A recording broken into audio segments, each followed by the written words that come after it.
ही अधुरी कहाणी आहे बेळगावच्या प्रेमी युगुलाची। इस्लामपूरचा इरगौडा पाटील आणि वडगावची संगीता ताळुकर यांचं एकमेकांवर जीवापाड प्रेम होतं।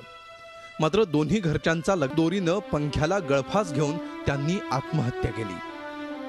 त्यांच्या मृत्यूनंतर मात्र दोन्ही घरच्यांच्या काळजाला पाझर फुटला। दोघांवर वेगवेगळे अंत्यसंस्कार केले तर त्यांच्या आत्म्याला शांती मिळणार नाही, त्यामुळे दोघांवर एकाच चितेवर अंत्यसंस्कार करायचं ठरलं। सदाशिवनगर स्मशानभूमीत त्यांच्या चितेवर हळदी कुंकू आणि फुलं वाहण्यात आली। अगरबत्ती लावून पान सुपारीचा विडाही ठेवण्यात आला। एवढंच नव्हे तर दोघांच्या मृतदेहावर अक्षता टाकून विवाहाचे सोपस्कार पार पाडण्यात आले।